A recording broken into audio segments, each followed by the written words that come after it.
Bachelor March. Come on.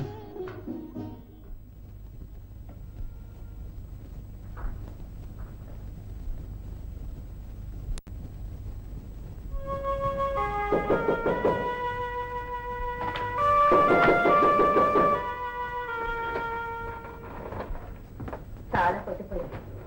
పగలనక రాత్రనక ఏంటండి ఉద్యోగం? భార్య దగ్గర భర్త అంతస్తు నిలబెట్టుకోవడానికి 15,000 రూపాయల కాంట్రాక్ట్. అంతస్తు నిలబెట్టుకునేందుకు ఉన్న అంతస్తు నుంచి దిగజారిపోయి గౌరవ మర్యాదల్ని నాశనం చేసుకుంటారా? ఏమండి, మీ ఇంట వంటాలని ఈ పాడు పబ్లిసిటీ ఎందుకు చేస్తున్నారండి? వద్దు, నా మాట వినండి. నీ మాట నేను వినాలా? ఏమిటో వినేది? ఇక నుంచి చూడు నా జెండా ఎలా ఎగురుతుందో. ఎగిరేది మీ మాన మర్యాదలు, పరువు ప్రతిష్టలని గుర్తుకు తెచ్చుకోండి. మానం మర్యాద వాటిని డబ్బు అనే పల్లకి మోస్తుంది. కుక్కనమ్మిన డబ్బు అరవదు కరవదు, చేపలమ్మిన డబ్బు వాసన కొట్టదు. అవునరా, చేపలమ్మిన డబ్బు వాసన వేయదు, కానీ నువ్వు చేస్తున్న ఈ పని ఉందే, ఇది మాత్రం కంపు కొడుతుంది. నేనేం తప్పు చేయడం లేదే. తప్పు చేయటం లేదా? లేకపోతే ఏమిట్రా పబ్లిసిటీ ఆ బొమ్మలు? రే, నేను డబ్బు కూడబెట్టలేకపోవచ్చురా, కానీ ఈ కుటుంబానికి ఒక మంచి మర్యాద అనేవి నిలబెట్టాను. నీ ఈ ఒక్క పనితో వాటిని సర్వనాశనం చేసి. డబ్బు చుట్టూనే లోకం తిరుగుతుంది నాన్న. దానికోసం ఇంతగా దిగజారిపోతావట్రా? చిచ్చి, నువ్వు నా కొడుకుని చెప్పుకోవడానికి కూడా సిగ్గుపడుతున్నాను. కొడుకని చెప్పుకోవద్దు, నీ కోరల మూగులని చెప్పుకోండి. ఏ జన్మలో నేను చేసుకున్న పాపము నిన్ను కూడా పీడిస్తాను అంతే.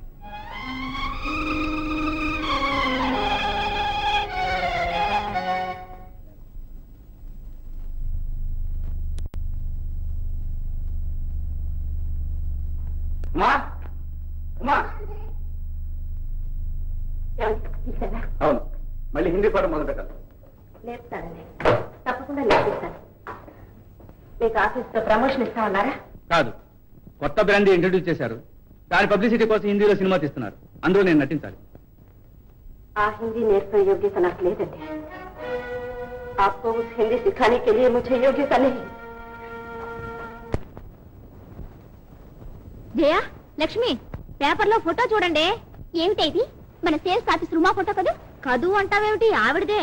ఆ పక్కనున్న ఆయన ఆమె భర్త. ఇన్నాళ్ళు తన ఫోటో పత్రికలకు ఇచ్చాడు, ఇప్పుడు ఆవిడతో కలిసిస్తున్నాడు. చచ్చా, ఒక సంసార స్త్రీ ఫోటో ఇలాగా పబ్లిసిటీ చేయడం. ఒక పని చేద్దామా? ఏమిటది? ఈ పేపర్ తీసుకెళ్లి ఆవిడ టేబుల్ మీద పెట్టి ఎలా రియాక్ట్ అవుతుందో చూద్దామా?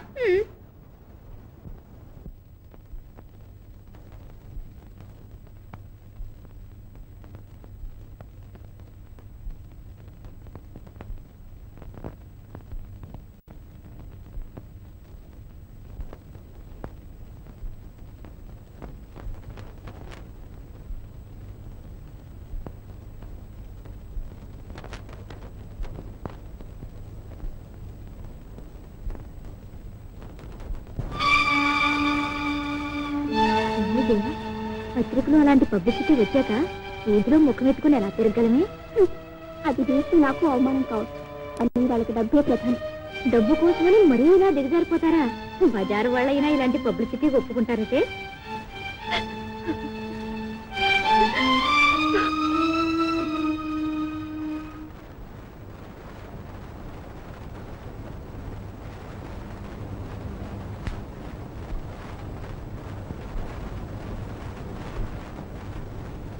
మా ఉమా,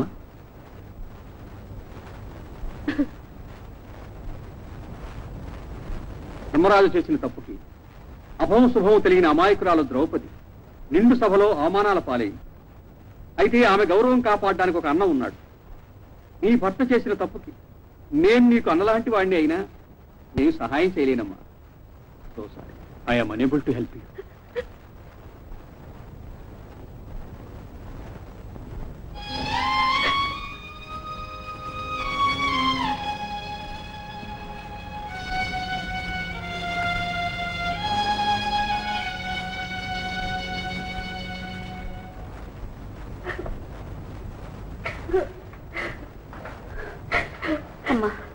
ఉమా, అత్తయ్య, ఆ పబ్లిసిటీ చూసి ఆఫీస్లో అందరూ నన్ను హేళన చేస్తున్నారు అత్తయ్య.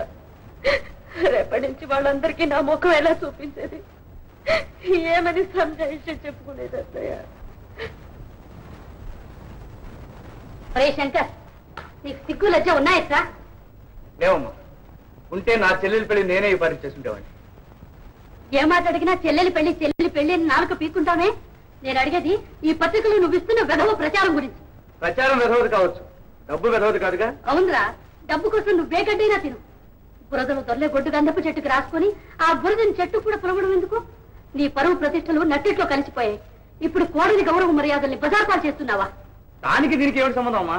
చూడరా ఈ పత్రికలో ఏముందో.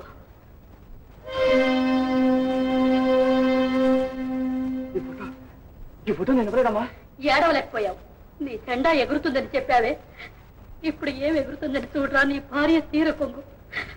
నువ్వు మనిషివి కాదు, పశువి.